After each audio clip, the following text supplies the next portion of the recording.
Welcome to the Network Build Grow podcast, the show where business owners, entrepreneurs, and professionals share their stories, lessons learned, and powerful strategies for building relationships and growing their circle of influence. With Melissa Taylor, your host, each week we'll bring you actionable insights to help you build a better network and a better business. Let's dive in. Welcome to the Network Build Grow podcast. We have Michael Barbero with us today. Hello, Michael. How are you? I'm doing great. How is world in Primerica land? Growing and just new doors opening up and new office. So we're doing good. A new office. Oh, that's exciting. In Charlotte? Huntersville. In Huntersville. Okay, wonderful. So when did you get involved with Primerica? 2009, February. Oh, wow. Well, that's pretty specific. Yeah. What were you doing before you got involved with Primerica? Well, we moved down to North Carolina from Connecticut in 2008 for my wife's work. And she was nice enough to take me with her. And we flipped a coin. It came up heads, and she let me come down with her. It was a two-headed coin, Melissa. So don't tell her. What our audience doesn't know is you're actually a comedian. True story on the side. I do that here. I'd like to add humor when I can, even when people don't want me to. But so we got down here, and I got, I had to figure out what I wanted to do. I used to own a bar and grill up north in my hometown. With my wife. I mean, she had her job up north, but we also owned this bar and grill for a few years. And after about 3 years in 2008, we had enough of that. And then a few months later, we had the opportunity to move here after we closed to get rid of the bar. Okay. So that's when my company found me in 2009, and I had to reinvent myself. I had to figure out what I want to do. And so that's how I got started in finance. I had no really background in it before, except for what my dad taught me. But these concepts and principles we learn at Primerica totally align with what my dad taught me. That is so important, kind of getting you back to your roots, your core.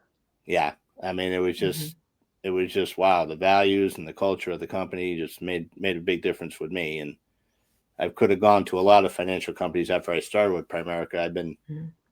People, companies always, once they find out you're licensed and everything, they try to recruit you. Mm-hmm. And I just like where I'm at. It's great. Yeah. It's wonderful when you can find that place you can call home as your business. Yeah. I started part-time, which was nice because I didn't want to jump all in without knowing if I was going to like it. Mm-hmm. And I did another job alongside of it, but it quickly occurred to me that I was supposed to be here full-time. And now, fortunately, I worked up, and now I'm a regional vice president with 4 other RVPs running an office in Huntersville. So, wow, congratulations! That is wonderful. It's been quite a journey for you. So, when you decided to kind of make that leap from bar and grill into the financial world, what prompted that? I mean, other than the move and you had to reinvent yourself, but like, why finances? You could have done a ton of different things. Well, back then I wasn't telling jokes as much, but I guess my dad always taught me to be a saver, and I used to work 2 jobs up north before I had the bar, and I had an IRA when I was 20 years old, and good for you. $200 a month religiously. Mm-hmm. And he taught me all the values and all the concepts. I think he taught me the rule of 72 before I knew what it was when I came to Primerica, but I think he called it something else. But anyway, I always liked, well, I started as a client. I might as well say that first. I started as a client first. Okay. Because I said, well, I met a guy that ended up hiring me, but we did a plan, and we don't charge for our plans, which is kind of cool because most financial planners charge $1,000, $1,500 to put together a plan. Everything from debt elimination to income protection to investing. Mm-hmm. And so it helped our family out so much and us out with the plan, and it made a big difference in our financials ourselves. Mhm. that I ask myself, how many other people don't know it? Yeah. Don't know these concepts, don't know how to do what to do with their money. I mean, you look at even Mhm. now, people are making bad decisions every day about money because they don't know. It's not their fault. Uh, Right. so Yeah. wanted to be part of that. I wanted to be part of that crusade where I could help people get from point A to point B, and middle income families and small business owners, nobody's talking to them. Everybody wants the high income, high net worth. And don't get me wrong. I mean, we could help. I've helped plenty of people that have a lot of money as well. Mhm. Concepts are no different. Right. Um, but I know there's more people that are like, middle income Mhm. family, small business owner that really are working hard for their money and they don't know how to help have their money work hard for them. Yeah. That's wonderful. I love that. So, okay, so with that, how does networking play a part into all of that? Well, I mean, you got to what I found out first when I first started with Primerica is you got to tell people what you're doing. Mhm. Okay. And it doesn't mean you're aiming at them to be a client or anything else. But any business, you got to let people know what you're doing. Mhm. If you don't tell people you run Network Build Grow, then nobody's going to come and join Network Build Grow. Right. And so, like when I had my bar and restaurant, I had like what's called a pre-opening, soft opening, which means I knew a lot of people in my hometown, and I invited them to a little music, food, drink, get used to the place, see what it's like, because we redid a lot of stuff in there. Mhm. Um, and I was packed from day one because I gave them a preview of what it was going to be like. Mhm. So when you're networking, all you want to do is you want to help somebody else in their business, right? And grow and see if you can be a connection to them. But you also want to share what you're doing. Mhm. So networking provides that. Networking provides me to sit with somebody one-on-one, see how each other can grow, make that connection, like the people in Network Build Grow do. Mhm. But also as long as they know what I'm doing, they're going to bump into somebody that needs my help. That's Eventually. Yeah. eventually. Yeah. It doesn't mean it, or they may connect me to somebody that runs an organization that Mhm. leads me to people that need help. It's not just about the direct referral. Exactly. And it's funny that you say you gotta let people know what you're doing. It's really hard to sell something when it's invisible. Exactly. I mean, if I didn't have a soft opening for the bar and grill and didn't tell anybody I opened, then I'm sitting there by myself with a bunch of spoiled food and stale alcohol. Yeah. Uh, and I'm really crying. Then I'm like, I need financial help. Yeah. But you know what I mean? So you gotta not be afraid to let people know you're in business. Yeah, you gotta let people know, like you said, you gotta let people know what you do. Yeah. And it's not because you expect them to be a client. It's just they gotta know. They got to know. You got to get it out there. And networking provides also, I may say, networking provides a very cost effective way of doing that. Mhm. Yeah, Instead of, 'cause mhm. we don't advertise at all in Primerica, by the way. We've got 9 million clients altogether, Mhm. word of mouth, no radio or TV. Yeah, and word of mouth is networking. I mean, it's Exactly. just relationship building. So when you think about like your business, you started with, people that you knew and that grew into more people and you went networking and you met more people, just kind of how do you think over, let's say, a 5-year period?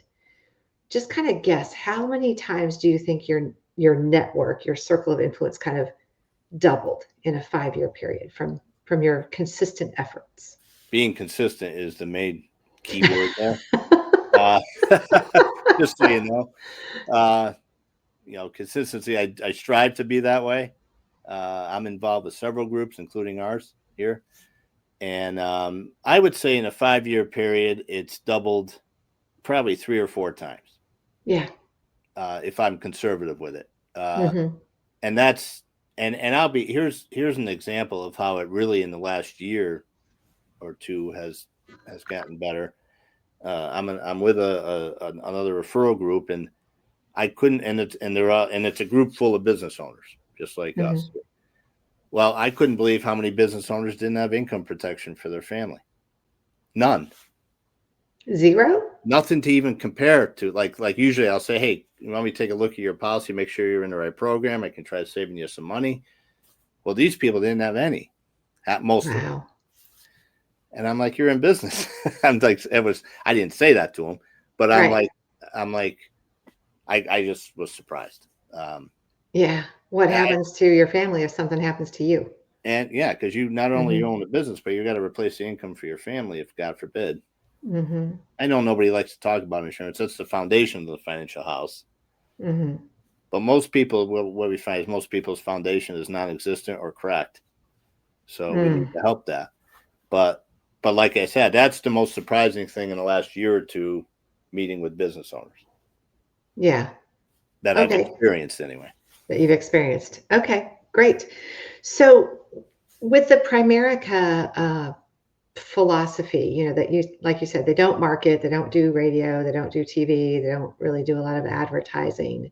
So their philosophy is to be a part of the community, to network, Mm-hmm. shake hands, kiss babies, knock on doors, that kind of thing. What is one of the kind of rule of thumbs that they try to kind of train new recruits? Well, to going back to the previous point is don't aim for the client when you're talking to people initially. Make sure you're Hmm. just letting people know what you're doing and be interested instead of being Hmm. interesting. Hmm. In other words, show other people that who you're talking with that you're interested in them. Have a conversation, and that way, the more interested you are in them, the more they're going to be interested in you. And I think it's just a connection thing. It's a building relationship um, Hmm. philosophy, and that's what we do. Because when you're dealing with people's finances, they got to trust you. Mhm. You know, Mhm. they've got to trust. Not only that, they got to trust you that you're not going to take advantage of them. They also got to trust that you can get them where they want to go. Yeah. We say in Network Build Grow a lot that it's about a conversation. It's not about just swapping monologues Right. where you Exactly. monologue, I give a monologue of what we do. It's a conversation. It definitely is because you want to make sure they know that you want to partner with them. Mhm. You're a partner. Like, what do you expect of me?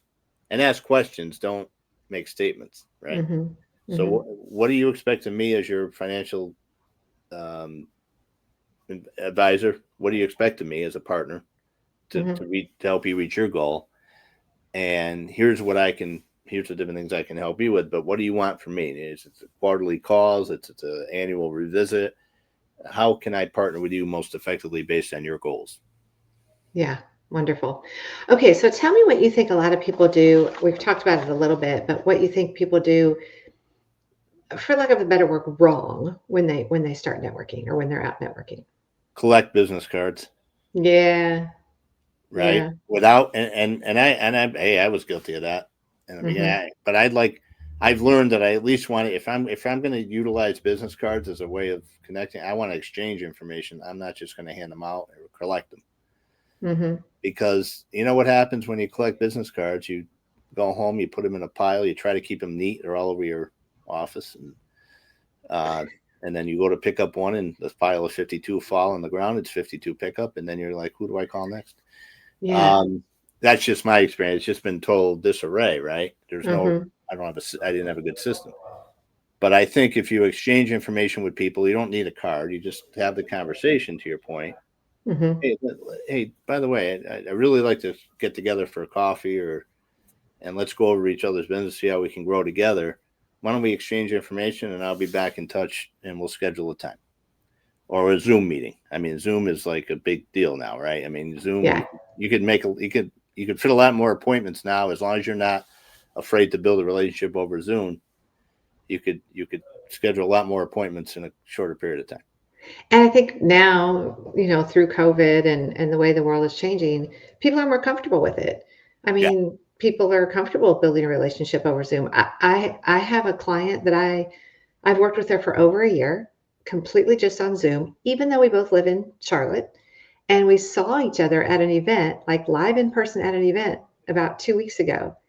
And we both looked at each other and we were like, this is the first time we've been in the same room together. We didn't even really kind of realize it that we hadn't been Wow. in the same room, Yeah.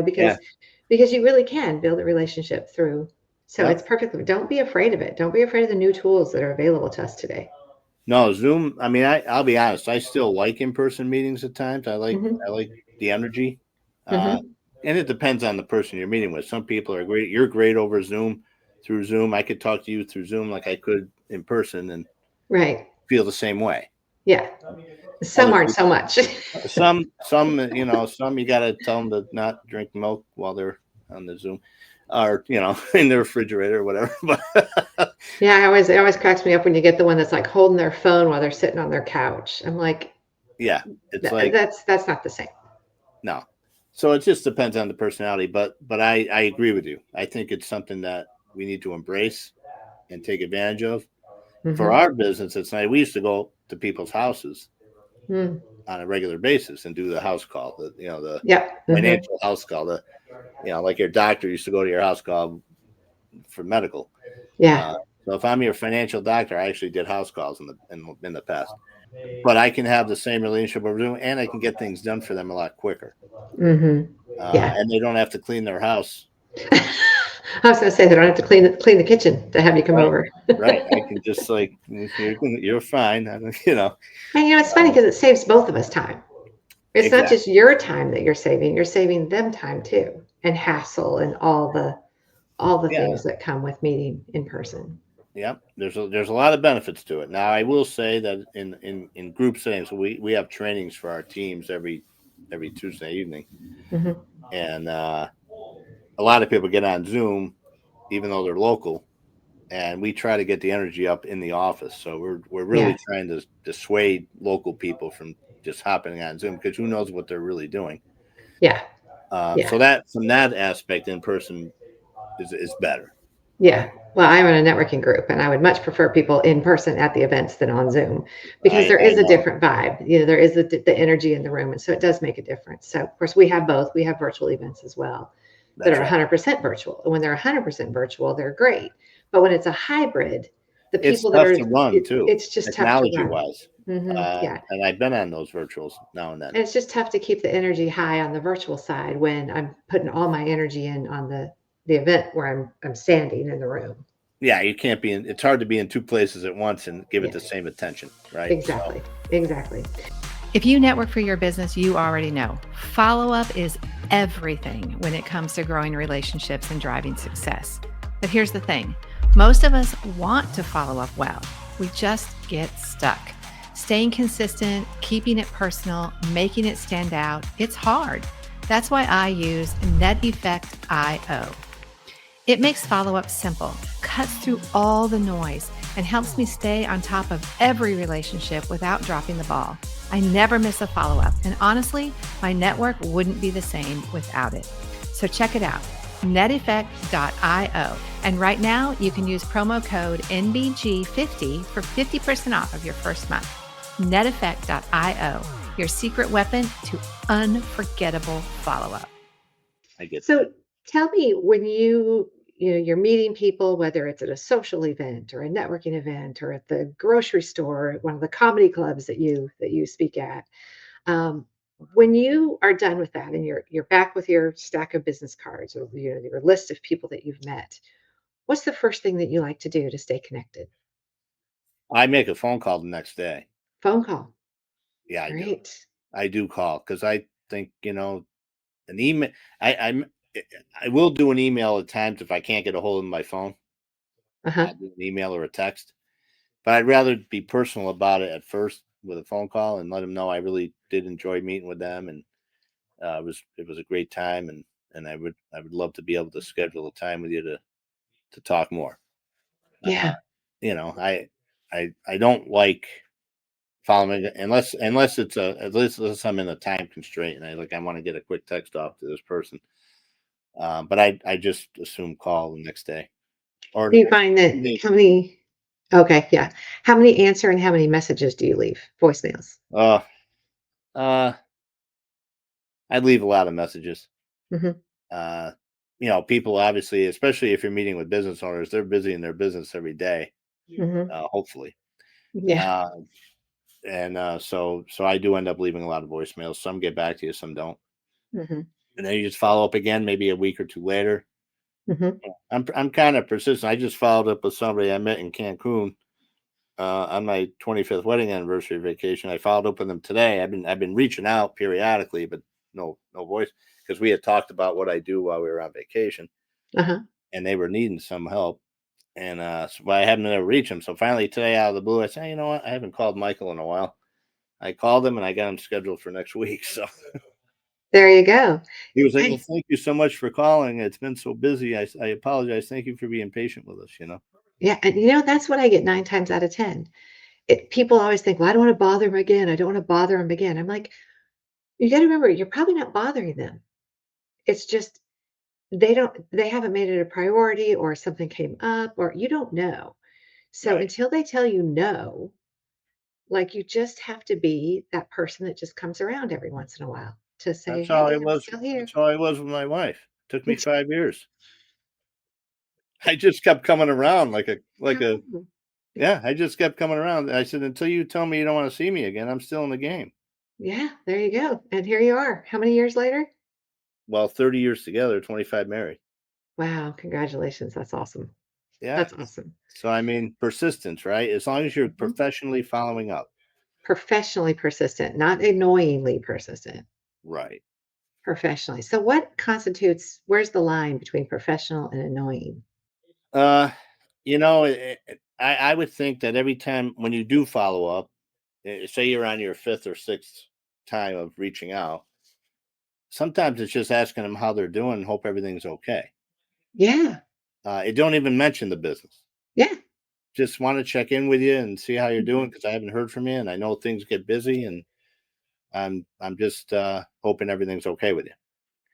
Yeah, I think there's a big difference between being professional and building the relationship and being somebody who's annoyingly calling saying, "Are you ready? Are you ready? Are you Yeah, ready to buy? Are you ready to buy? Are you yeah. ready to buy?"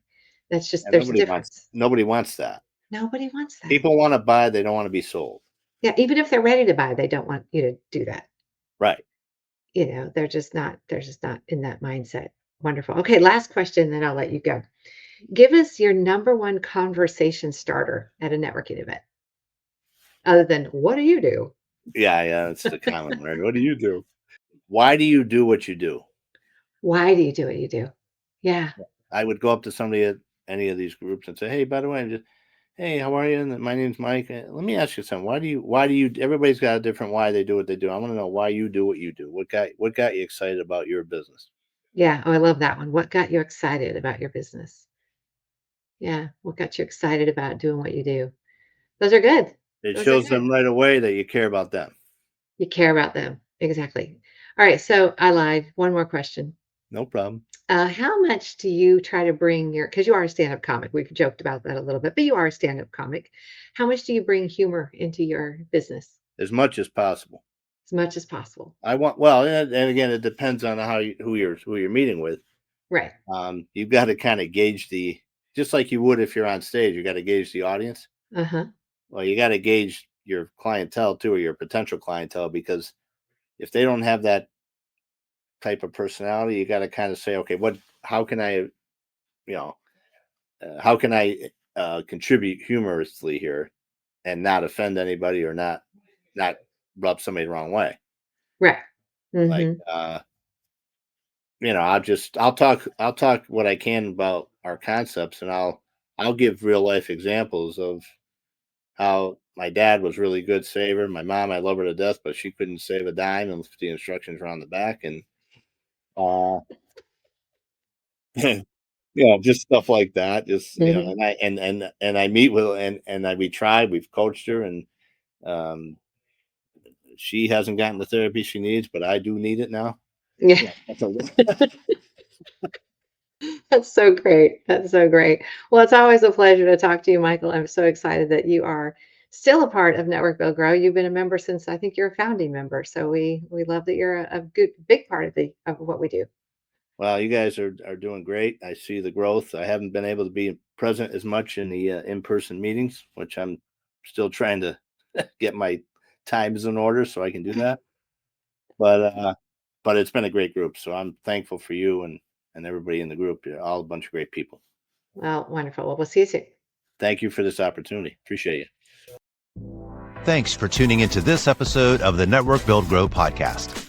If you enjoyed today's conversation, be sure to subscribe, leave a review, and share it with a fellow entrepreneur or professional. And of course, if you're not yet part of our community, visit networkbuildgrow.com to connect with us. Until next time, keep building and keep growing.